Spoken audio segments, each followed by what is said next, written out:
La existencia de los impuestos es un fenómeno milenario en múltiples sociedades. Desde los antiguos egipcios, pasando por los indios, los griegos, los aztecas o los rusos.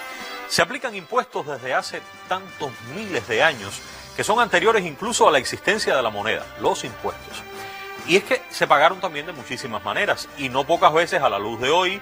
En este momento uno revisa la historia y es realmente increíble, ¿no? La forma en la que se llegaron a pagar los impuestos. Han pasado siglos y las sociedades mantienen el pago de los tributos con esencias y con propósitos que van variando, pero lo que sí no cambia es que no se eliminan, se mantienen. De los tributos en la Cuba de hoy y de los persistentes incumplimientos en su pago, vamos a hablar en esta emisión. Acompáñanos.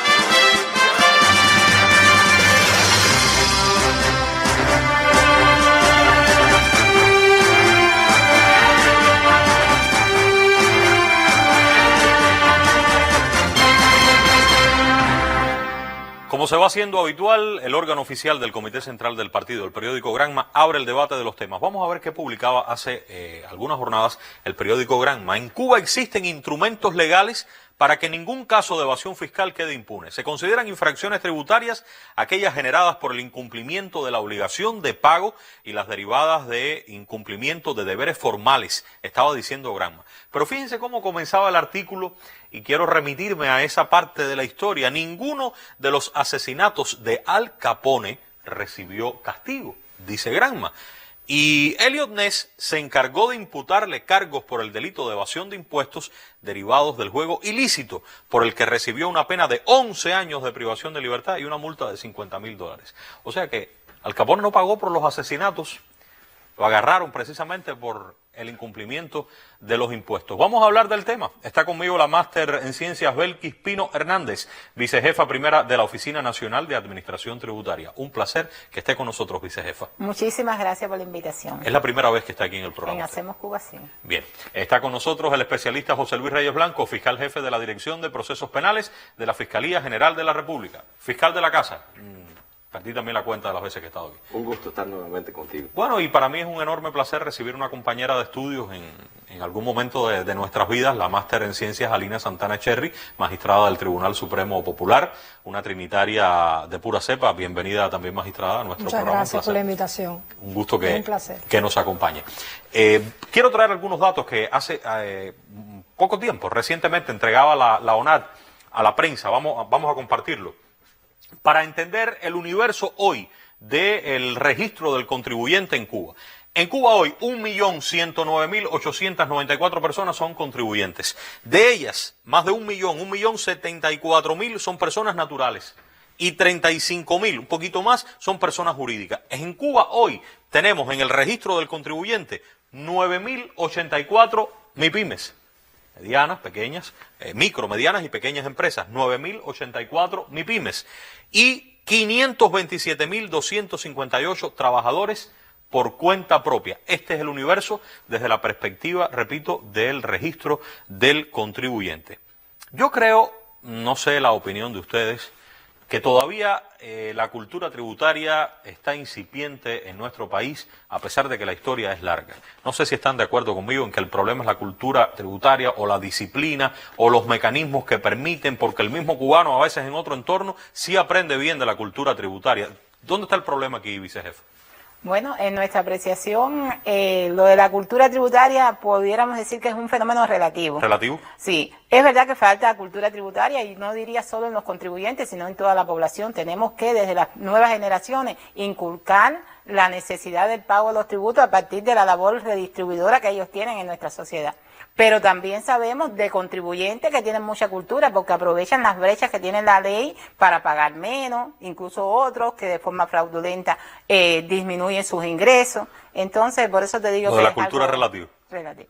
Ahora, ¿son opcionales los impuestos? Aunque la palabra, cuando yo digo impongo, esto está impuesto y pregunto, ¿son obligatorios los impuestos? Es que la esencia de la palabra lo está diciendo, fiscal. No son obligatorios. ¿No son obligatorios o no son opcionales? No son opcionales, No son son obligatorios. Son obligatorios. Porque hay una ley que lo respalda hay una constitución que lo establece. ¿Está en la Constitución? Sí, como ¿Dónde podemos ver eso en la En la Constitución? Constitución, entre los deberes fundamentales del ciudadano, en el artículo 90, inciso sí. D, está la obligación, o sea, el deber de contribuir a los gastos públicos. Deber que viene dado por el Estado, para que el Estado cumpla con sus funciones de redistribuir las riquezas, o sea, los ingresos que recibe el Estado, y para que haya equidad, para que cumpla con las funciones que tiene el Estado para con los ciudadanos. Aquí está el artículo 90, pero ¿solo esto? ¿Solo tenemos la Constitución? No. Ajá, dígame. Bueno, también desde la ley tributaria, la ley 113 del sistema tributario, se establece en su artículo 2 la generalidad del pago de los tributos para las personas jurídicas y personas naturales. Y en el artículo 7 se dice también de la obligación de pagar los tributos para estas personas. Aquí los tenemos, o sea que tenemos la Constitución, pero está la ley tributaria, aquí ley del sistema tributario, ley 113, aquí algunas ideas, pero tenemos también un decreto que viene a ser el reglamento. El reglamento para los infractores que no cumplen con estas obligaciones. Magistrada, ¿iba a apuntar usted? Además de esto se suman otros mecanismos de control y las conductas más relevantes que se deriven de los incumplimientos del pago de los impuestos, pues también tienen una trascendencia al derecho penal, donde se regulan las modalidades o las conductas que pueden ser constitutivas del delito de evasión fiscal. Bueno, estamos ya en el punto en el que entendemos que hay una regulación en Cuba. Esto no está en cero en lo absoluto. Aquí estamos hablando de personas naturales, o sea, de nosotros, y también de personas jurídicas. Sí. Se habla tanto de personas jurídicas como de personas naturales. ¿Y ello se extiende también, fiscal, a las investigaciones que hacen ustedes y a las sanciones después, Sí. magistrado? Perfectamente, o sea, el contribuyente, que puede ser una persona natural o puede ser una persona jurídica, puede incurrir en conductas evasoras y como al caer en este tipo de conductas puede ser tanto sancionado desde el punto de vista administrativo por parte de los órganos de la administración tributaria como ser objeto de un proceso penal. Magistrado. Así es, como mismo refiere el fiscal, son sujetos del derecho penal tanto las personas naturales como las personas jurídicas, y en correspondencia con la conducta en que incurre, pues recibirán. Ahora, para sanción. entender, antes de ir a ejemplos concretos de cómo se está violando en Cuba esta obligación que ya sabemos está en la Constitución. Yo recuerdo que se hablaba de tributos en general, pero hay tasas, hay contribuciones, hay impuestos. ¿Cuál es la diferencia, desde un ejemplo práctico, de estas tres categorías diferentes, Bueno, vicejefe? hay diferencias. Los tributos están compuestos, como bien dice, por impuestos, tasas y contribuciones. Impuestos, tasas y contribuciones. ¿Qué pasa? Que el que paga un impuesto no recibe una contraprestación específica hacia él directamente. Pero el que contribuye, el que paga la contribución, podemos poner el ejemplo de la contribución a la seguridad social, es beneficiario de la seguridad social, por tanto, tiene un destino específico cuando se trata de las contribuciones y beneficia directa o indirectamente a la persona que lo está pagando. O sea, que lo que a usted le rebajan del salario, esa contribución, sí se retribuye a usted después, ¿no? Claro, desde el momento que usted está afiliado a un régimen de seguridad Eso es lo social. que se le descuenta el salario, que decimos, usted no lo ve, ya se lo descontaron, pero eso sí va directamente a usted. Y en el caso ¿Y la de la tasa? tasa, ¿Cuál es la tasa? en el caso de la tasa, el obligado a su pago recibe una contraprestación en servicio por parte del Por Estado, ejemplo. digamos, en la tasa de peaje, cuando vamos por el tramo, por ejemplo, en la carretera que va a Varadero, usted el beneficio que tiene, que bueno, entonces el Estado tiene que mantener esa carretera en buenas condiciones. ¿Qué otra tasa, por ejemplo? La tasa aeroportuaria, por ejemplo, que pagamos la tasa aeroportuaria y recibimos los servicios que hay dentro del aeropuerto. Ahora, usted dice que el impuesto se paga, pero no tiene una retribución directa. Directa yo entiendo, porque está claro que el impuesto es para redistribuir eso que se recauda. Lo que pasa es que porque usted pague más impuestos no va a tener una educación de más calidad o una salud de más calidad. Usted, porque pagó más. Ese es el sentido. Porque es para todo el mundo. Estamos hablando de que no tiene una contraprestación específica en el momento a la persona que lo está pagando. Yo, porque pagué este impuesto, no tengo una contraprestación Sí, específica. yo hacia mí. exijo más del Estado porque yo pago más impuestos. Pero Eso en no es así. sentido general los impuestos, bueno, se redistribuyen a través de la ley del presupuesto, y con esos ingresos que entran por los impuestos, entonces el Estado sufraga todos los gastos sociales del pueblo, ¿no? ¿Quiénes son los jefes de esto de los impuestos en Cuba? ¿Son ustedes en la Bueno, la máxima autoridad en política fiscal es el ministro de Finanzas y Precios. La ONAC es la oficina que ejecuta y que tiene la función de recaudar los ingresos, velar por el correcto cumplimiento de las obligaciones, controlar, fiscalizar cómo se está realizando el pago, pero finalmente quien aprueba la ley La ley del sistema tributario es aprobado por la Sí, Asamblea Nacional. claro. No, y el presupuesto es una ley también que Y aprueba el la Asamblea. presupuesto también es una ley. Bueno, y en materia de incumplimiento, los primeros que tienen que velar porque se paguen los tributos son ustedes también. Claro, claro. Eso sí es una función de la ONAD. Entre las funciones de la ONAD está la recaudación, está también la asistencia, la facilidad a los contribuyentes para que conozcan y paguen de forma voluntaria en el Sí. momento que corresponde, pero también está la función de control y fiscalización. Entonces, en este programa tenemos como elemento de disuasión al fiscal y a la magistrada, porque después de que ustedes hagan todo lo que le toca, es que vienen ellos. ¿Es así? ¿Es correcto? Sí. Bien, entonces, ¿ustedes están de acuerdo en darle más protagonismo a la ONAD como el organismo que le toca esto, Correcto. vamos a decir, por la libreta? O sea, a ustedes les corresponde directamente. El control. Vamos a hablar de la declaración jurada, tan conocida, tan famosa. ¿Qué es la declaración jurada? ¿Cuál es el objetivo de la declaración jurada? Y tengo una pregunta inmediatamente después de que usted me explique qué es la declaración jurada. La declaración jurada es el modelo que se establece para que el contribuyente, sea persona natural o persona jurídica, ya sea el impuesto sobre ingresos personales o el impuesto sobre utilidades o los dividendos, en el caso de los socios de las MIPYME, declaren y liquiden el ejercicio fiscal que concluye. Ahí está. Artículo 5 de la Ley 113 del Sistema Tributario. Y donde, lógicamente, a través de ese modelo, el contribuyente está transparentando cuáles fueron sus ingresos del año y está, fíjese que se llama declaración jurada. Estoy jurando que Ahí esos está. datos que estoy poniendo ahí son los reales que yo obtuve en ese ejercicio Sí, fiscal. pero la persona pone lo que quiere. Es su declaración, nadie la obliga o nadie está revisando lo que pone. Yo pongo lo que quiero poner, es mi declaración.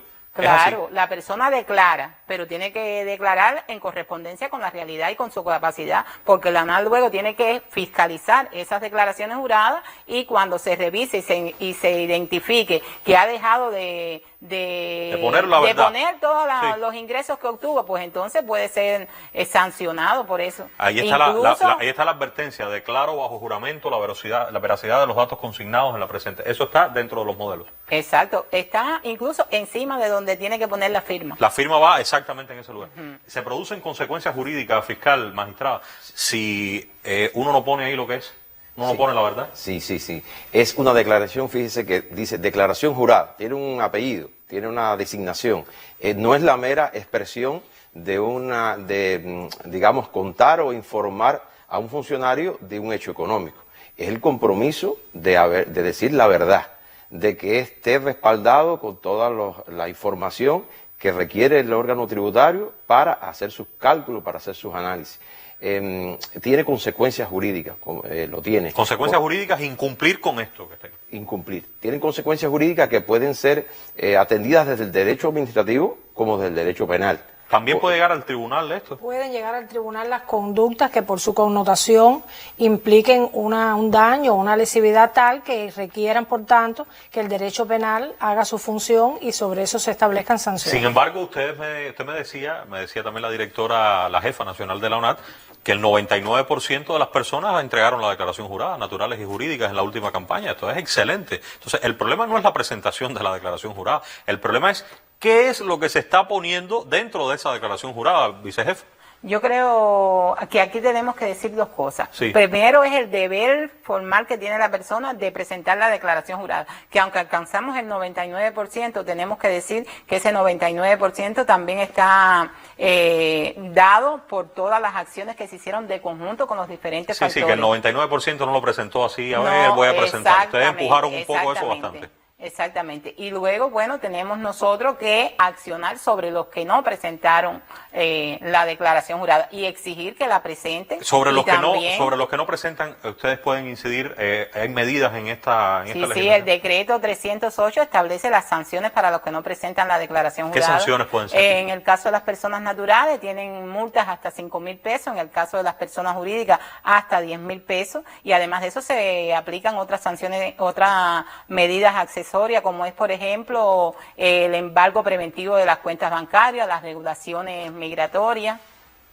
Muy bien. Ahora, el que presenta, estoy entendiendo que el que no presenta la declaración jurada está en problemas, pero el que presenta la declaración jurada puede estar en problemas también si no pone ahí lo que tiene que poner, si no es la Claro, verdad. entre las funciones de la ONA está precisamente la revisión de la declaración jurada. ¿A partir de qué? De la información con que cuenta la ONA y los cruces de informaciones que hacemos con otras instituciones. Hablando de cruce, yo hice mi tarea desde que supe que este iba a ser el programa y me puse a indagar en el mundo de los negocios privados, un poco en la empresa estatal. Dije, bueno, déjame ver. Busqué en redes sociales también opiniones y yo he traído algo que quiero que ustedes me den su opinión. Fíjense, 99% en la última campaña de los contribuyentes presentó la declaración jurada. Sin embargo, estamos claros de que el problema de los tributos en Cuba no anda bien. Si el 99% presenta la declaración, el problema obviamente no está en la presentación, sino en lo que ahí está contenido. ¿Y cuáles son esas conductas? Eso fue lo que averigüé. Yo le llamé a esto, vamos a compartirlo por favor, mecanismos, le puse así, mecanismos fraudulentos.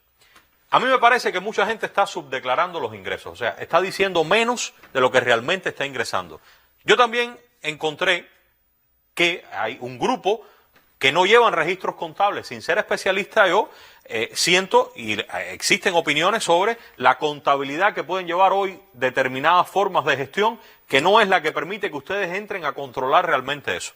También me parece que hay quien obstruye los controles. Yo pregunté a algunos fiscalizadores de ustedes, los inspectores o fiscalizadores, hay veces que tienen que ir 5, 6, 7, 8 veces porque no le dan la cara o porque no aparecen o porque, vamos a ver otro ejemplo, también hay quien no aparece y de paso dice un número distinto de trabajadores del que tiene. O sea, tengo 20 trabajadores conmigo, pero tengo 5 declarados y 15 que no existen, pero sí existen ahí en la realidad. Y quiero poner un ejemplo más. Y es el que tiene que ver con los testaferros o los prestanombres. Hay gente que tiene el negocio a nombre de otra persona y esa otra persona no es el verdadero dueño y esto también tiene consecuencias. ¿Están de acuerdo conmigo en que estas pueden ser las conductas, fiscal? Sí, esas son algunas de las conductas. Estas son algunas. Más representativas. Estas que yo investigué son las que más se ven o se me puede haber quedado alguna. Cuando le digo más representativas son aquellas que incluso muestran con mayor claridad la intención fraudulenta. La intención fraudulenta es no decir la verdad, utilizar un mecanismo engañoso de información. Cuando decimos subdeclaración de ingresos, ahí estamos diciendo, estamos declarando, o el contribuyente está declarando, un ingreso inferior al que realmente obtuvo. Por tanto, el cálculo del impuesto relacionado con los ingresos va a ser menor, es decir, contribuirá en menor medida de lo que le tocaba hacer a partir de sus ingresos. Si hablamos de los temas contables, es decir, de no llevar la contabilidad, está indicado, está establecido que todo actor económico que preste un servicio tiene que tener su sistema contable, para bien o para mal. Cuando digo para bien o para mal, porque hace falta también saber la economía de ese negocio. Quien no lo hace está explícitamente, está abiertamente evadiendo, porque no está dejando trazabilidad de sus operaciones contables. Que obstruyen los controles, ¿eso es verdad? Obstruyen, sí, porque hay personas, hay contribuyentes que interfieren, que obstruyen, que no le dan todas las facilidades que están obligados a dar al fiscalizador para que el fiscalizador haga la su declaración trabajo. de personas por debajo de la realidad. Otra acción engañosa, fraudulenta, por cuanto el impuesto que se paga por la fuerza de trabajo está en correspondencia, es proporcional con la cantidad de empleados que usted tiene. Y eso tiene una trascendencia para esos empleados que no están declarados. ¿Cómo no? Tiene una trascendencia porque puede afectarle, es decir, esta subdeclaración de fuerza de trabajo afecta no solamente a los ingresos que debe entregar o que debe al impuesto, sino a la persona que no está siendo declarada como trabajador y que por tanto puede afectar. Los testaferros, fiscal. Bueno, son personas que prestan su identidad, que prestan sus nombres, porque detrás de esas personas hay otros que realizan negocios, muchas veces negocios turbios, negocios grandes negocios, y que les interesa ocultar el origen del dinero, les interesa ocultar que en verdad son los dueños de esos negocios y por tanto utilizan el nombre de otras personas, las cuentas bancarias, y entonces también esas personas pueden incluso estar comprometidas. Tengo otro ejemplo, a ver qué me dice, y quiero, vicejefa, su opinión. La utilización de cuentas personales para la actividad económica, que no tienen la cuenta que debe ser o sea, la que corresponde en el banco a esa actividad y utilizan cuentas de otras personas o tarjetas suyas personales o de otras personas. Claro, también eso es una forma de evadir, porque cuando usted no ingresa o deposita sus ingresos en la cuenta bancaria que tiene el negocio, usted está tratando de dividir los ingresos y que no se vea la realidad de los ingresos. No se ve después la realidad. Los ingresos. Sobre estos mecanismos fraudulentos quiero dos cuestiones. Primero, todo esto puede tener trascendencia al tribunal a la hora de considerar o no ustedes la culpabilidad, la tipificación de un delito, magistrado. Sí, porque sobre todas las cosas, Humberto, porque se entiende que esa es una conducta que es intencional. O sea, nadie hace esto sin querer. No, en principio no. En principio no. Cuando los contribuyentes, en un primer momento los contribuyentes, adoptan algunas de esas posturas, lo hacen con el propósito de evadir o sea, su declaración jurada, el total de ingresos que pueden recibir, del que se puede presumir después su impuesto, y por tanto lo hacen con el propósito de declarar menos y que su impuesto final sea también menor. Eso es después, porque como dijimos al inicio, ustedes llegan después. Pero antes de llegar a la Fiscalía, al Tribunal, ¿cuánto pueden hacer ustedes, la ONAT, vicejefa, cuando ven todos estos mecanismos? Bueno, en el caso de ONAT nosotros hacemos acciones de control. Hasta el cierre de mayo, Humbertico, te puedo decir que nosotros hemos determinado más de 819 millones de pesos de deuda precisamente. Venga, por favor, y me lo puede ilustrar un poco mejor. Bueno, yo le puedo decir, por ejemplo, en la subdeclaración de ingresos, no solo desde el punto de vista de la declaración jurada, sino también de las acciones que hacemos. Nosotros hacemos acciones para revisar si los pagos que están haciendo los contribuyentes se corresponden con su verdadera capacidad económica, y por ejemplo cuando cruzamos información de banco, por ejemplo, aparecen pagos a privado, que es como le llamamos nosotros, y sin embargo cuando lo tiramos con lo que se está pagando por el 10% de las ventas, por ejemplo, el valor es inferior. Por tanto, ahí hacemos determinación por lo dejado de aportar. También hemos visto, por ejemplo, ahora mismo cuando hablábamos de la declaración jurada, concluimos la declaración jurada de utilidad con 34 misos, pero no obstante a ello nos dimos la tarea de revisar un grupo de MIPYME, más de 600 MIPYME, alrededor de 608 MIPYME, que declaran tener pérdida. Y cuando fuimos a revisar esas declaraciones juradas en el proceso en el que nos encontramos ahora, nos hemos encontrado, por ejemplo, declaraciones juradas que tienen que en la contabilidad, cuando le pedimos su contabilidad, que es la base para hacer la declaración jurada de las utilidades, por ejemplo, no tienen todos los documentos primarios que sustentan lo que está contabilizado, los asientos contables. O encontramos, por ejemplo, MIPYMES que han tenido importaciones y que no se reflejan todos esos valores en la declaración Antes jurada. de llegar a la Fiscalía y al Tribunal, ¿qué medidas qué medidas le permite la ley tributaria a ustedes y el decreto de esa ley, el reglamento de esa ley, adoptar ustedes con estas personas naturales o jurídicas? Bueno, primeramente, como te decía, lo que hacemos es determinar la deuda tributaria, que hasta el cierre de mayo te decía ya que son más de 819 millones. Pero también tomamos otra medida como es, hasta el momento hay 323 retiros temporales de autorización para ejercer la actividad. Han retirado 323 autorizaciones. Eso de conjunto, eso la ONAT tiene que informar en este caso al Ministerio del Trabajo de estas decisiones. 1.150 cierres temporales y definitivos de los establecimientos, 2.247 embargos de cuentas bancarias. Esta es una de las medidas que más hemos tomado con las personas que no presentaron la declaración jurada de embarga la ingresos cuenta personales, bancaria. de forma preventiva para poder nosotros cobrar los adeudos que hay con el presupuesto. Regulaciones migratorias. Las regulaciones migratorias, esta es otra medida que también estamos adoptando, 8.764 regulaciones migratorias. Personas que no pueden salir del país porque tienen deudas. Porque tienen deuda con el presupuesto del Estado. Pero fíjense qué cifra, esas 8.764 personas deben 1.287 millones de pesos. Millones de pesos. Eso es una deuda determinada por la propia ONAT a partir de sus acciones. Ahora, que el contribuyente un no ha grupo honrado de alguno de ellos que pagó. Sí. Ese grupo que pagó, ¿le retiraron la medida entonces? Sí, se desregula el momento. Bueno, si no está en otro proceso. Si no hay otro proceso. Claro, porque claro. si no entran ustedes, fiscal. Sí. ¿Todo esto es posible? Sí, o al mismo tiempo de un proceso penal que ya está en curso. Sí, ya ahorita hablábamos de los mecanismos fraudulentos. Siempre que exista delito, se inicia proceso penal. A partir de la instancia de la organización tributaria, es decir, de la Oficina Nacional de Administración Tributaria, formula la denuncia el funcionario encargado y se inicia el proceso penal. Ahí en el proceso penal ya se está expenso a que se le imponga cualquiera de las medidas cautelares previstas en la ley, y incluso una de las medidas cautelares está la de prohibición de salida del territorio nacional.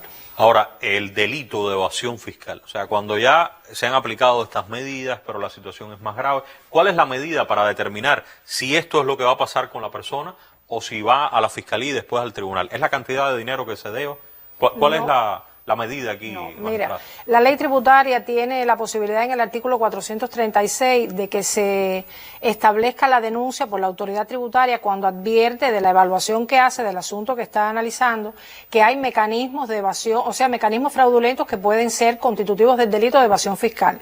Y a la par que se haga la investigación por parte de la ONA o la fiscalización que hace la ONA, también se puede establecer la denuncia penal y comenzar entonces un proceso de instrucción en el que las personas pasarían además a la condición de imputados y por tanto se toman otras medidas también dentro del proceso penal como tal. Vamos a hablar del delito propiamente, de la manera en la que está configurado el delito en el Código Penal. En el Código Penal nuestro existen varias conductas que pueden ser constitutivas del delito de evasión fiscal, pero dado el momento en que nos encontramos y el propio desarrollo que tiene el programa, yo creo que sería importante resaltar que la conducta que con mayor frecuencia se revisa o se tiene en los tribunales es la que regula el artículo 320 del Código Penal. Artículo 320 del Código Penal. 320 del Código Penal. Sí. Que está destinado a sancionar aquellas conductas que por su trascendencia las personas utilizan mecanismos fraudulentos que pueden estar dados por la omisión de los datos, pueden estar dados también por la utilización de cualquier ardid o engaño, puede ser también a través de la utilización de testaferros o prestanombres, que no son otras que aquellas personas ajenas al deber tributario que tienen un vínculo con esta persona y que por tanto interfieren en el conocimiento real que debe tener la ONAT de la deuda que tiene la persona. Las sanciones a las que ustedes pueden... Las sanciones están explicadas ahí. Sí. En un primer momento se pueden sancionar, o sea, como dice ahí, de 2 a 5 años de privación de libertad o multa en el rango que aparece establecido en la pantalla, y además existe de esa modalidad una modalidad que nosotros llamamos modalidad agravada, que está determinada por el grave perjuicio que se puede provocar al presupuesto del Estado. Grave perjuicio. Grave perjuicio. Este es un aspecto, Humberto, que requiere de un proceso probatorio en el que se pueda demostrar que la persona ha provocado un grave perjuicio que no solo está determinado por el valor o por el monto de la deuda que debe al presupuesto del Estado, sino que se hace una evaluación en conjunto de todas las circunstancias, tanto en el orden cuantitativo como cualitativo, para poder determinar hasta qué punto esa conducta es grave para el presupuesto del Estado. Gracias. Le invito a que se siente ya al final, vicejefa. ¿Quién es el responsable en Cuba de la educación y de la cultura tributaria? ¿Son ustedes? Bueno, la cultura tributaria, incluso hay un lineamiento que expone el fomento de la necesidad del fomento de la cultura tributaria, y le corresponde a la ONAC, en este caso, llevar a cabo medidas para ello.